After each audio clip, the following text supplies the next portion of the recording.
অপাৰেশ্যনটো ভালকে হ'ব ডক্টৰৰ লগত কথা পাতিছোঁ দেই ভাল হ'ব ডক্টৰৰ লগত কথা পাতিছোঁ দেই মই কালি কৈছিলোঁ দেই ভাল হ'ব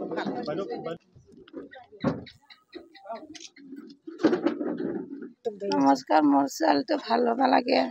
ছোৱালীটো ভালকৈ অপাৰেশ্যন কৰি ভাল কৰি দিয়ক পঢ়া শুনা কৰিব লাগে ছোৱালীটো মোৰ বিয়ে পঢ়ি আছিলে বিয়ে কমপ্লিট হ'ল এইবাৰ ভাল হ'ব লাগে পঢ়া শুনা এয়ে কথা মোৰ ছোৱালীটো এতিয়া মেডিকেলত আছে ICUত আছে আৰু মোৰ ঘৰটো নাই মোৰ এতিয়া মোৰ ঘৰটো এনে থাকিবৰ কাৰণে জাগা লাগে এতিয়া উপায় নোহোৱা হৈছে মই এতিয়া মোৰ বান্ধৱী ঘৰত আছোঁ তাতে ৰখাই আছে এতিয়া একোৱেই নাই থাকিবৰ কাৰণে নতুন আৰু চৰকাৰক কিবা আহ্বান জনাব নেকি 4 লাখ টকাটোৰ উপৰিও আকৌ যদি পিছলৈ যদি দিয়ে সহায় কৰে চব যোৱাকালি যি 3টা স্থানত গুৱাহাটীৰ 3টাকৈ ভূমিস্খলন হৈ দুৰ্ঘটনাগ্ৰস্ত হৈছে আৰু তাত 5গৰাকী ব্যক্তি তাত মৃত্যুবৰণ কৰিছে আৰু ইতিমধ্যে আমি ৰেলৱে কলনীত তাত এগৰাকী মহিলা আৰু 2গৰাকী শিশুক এনেধৰণে চৰকাৰে যে 4 লাখ টকাৰ চেক দিছে সেইখিনি আমি বিতৰণ কৰিলোঁ আৰু আজি ইয়াত দাঁতালপাৰাত আমি সেই চেকখন দিলোঁ ইতিমধ্যে যোৱাকালি মই 3টা পৰিয়ালতে তেখেতসকলৰ ওচৰলৈ আহিছোঁ আৰু মাত লগাইছোঁ আৰু মৃতকৰ সেই সদগতি কামনা কৰিছোঁ আৰু আজি চেকসমূহ দিলোঁ আৰু আমাৰ বিধায়ক মহোদয় কোৱাৰ নিচিনাকৈ আমিও এটাই কথাই ক'ব খোজোঁ যে সঁচাকৈ এই যি ঘটনা হৈছে সেয়া যাতে আগলৈ কেতিয়াও নহওক তাকে কামনা কৰিছোঁ আৰু অতি দুৰ্ভাগ্যজনক আৰু তাৰ লগতে আমি এটা কথা আহ্বান জনাব বিচাৰোঁ যে যিসকল পাহাৰত বাস কৰা যিসকল ব্যক্তি আছে কাৰণ গুৱাহাটীখন পাহাৰেৰে আৱৰা এখন মহানগৰী গতিকে সেই ব্যক্তিসকলো এনেধৰণৰ বতৰত তেখেতসকলো কিছু সজাগ আৰু সচেতন হোৱাৰ প্ৰয়োজন আছে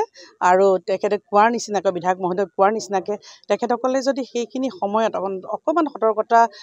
বৰ্তাই ৰাখি পেলাই তেখেতসকলে যদি কিছু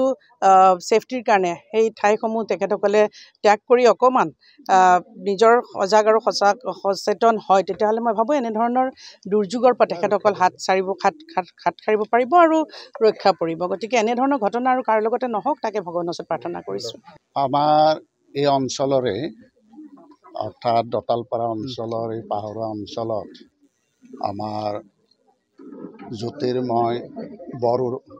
10 বছৰীয়া ল'ৰা তেওঁৰ ইয়াতে এই লেণ্ডশ্লাইড হৈ পেলাই তেওঁ মৃত্যুমুখত পৰিব লগা হ'ল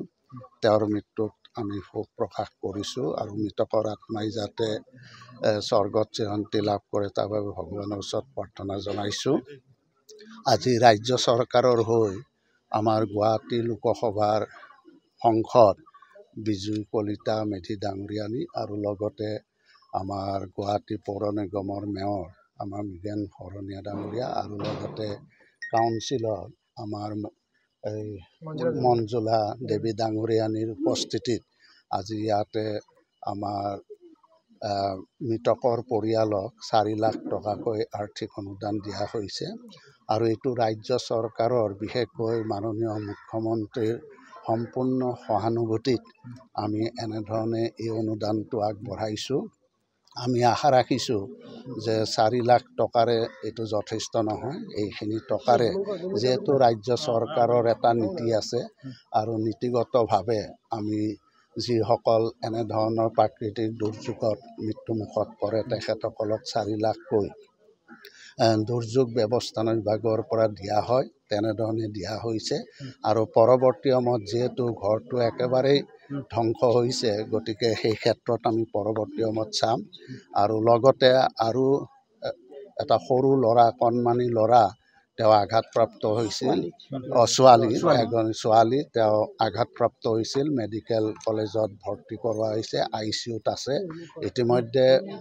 GMCHৰ অধ্যক্ষক সেইটো বিনামূলীয়াকৈ যাতে কোনো ধৰণৰ পইচা পাতি নলয় তেনেধৰণে বিনামূলীয়াকৈ কৰিবৰ কাৰণে কোৱা হৈছে ইতিমধ্যে তেখেতে গোটেই খৰচ পাতি আমাৰ গুৱাহাটী মেডিকেল হস্পিটেলৰ পৰা দিয়াৰ ব্যৱস্থা গ্ৰহণ কৰিছে গতিকে আমি যিখিনি পাৰোঁ আমাৰ ৰাজ্য চৰকাৰৰ তৰফৰ পৰা আমি তেনেধৰণে সহায় সহযোগিতা আগবঢ়াইছোঁ আৰু লগতে আজি বিশেষভাৱে আমি সকলোৱে মৰ্মাহত আৰু বিশেষকৈ মই এটা কথা ক'ব বিচাৰিছোঁ যে পাহাৰ অঞ্চলৰ যিবিলাক অলপ লেণ্ডশ্লাইড এৰিয়া সেই অঞ্চলৰ ৰাইজ অলপ সাৱধান হৈ থকাটো উচিত আৰু বাৰিষা আহিলে তেখেতসকলে যদি দেখে যে তাতে অলপ শংকাৰ কাৰণ আছে তেতিয়াহ'লে মই ভাবোঁ যে বাৰিষা সময়ত সেই বাসস্থানত নাথাকি অন্য ঠাইলৈকে তেওঁলোকে স্থানান্তৰ হোৱাটো মই ভাবোঁ গতিকে এইটোকে মোৰ অনুৰোধ আৰু আপুনি বিচৰা বাতৰি পাব কেৱল নিউজ 18 এপত নিউজ 18 এপ ডাউনলোড কৰিবলৈ স্ক্যান কৰক এই QR কোড গুগল প্লে ষ্টৰতো পাব এই নিউজ 18 এপ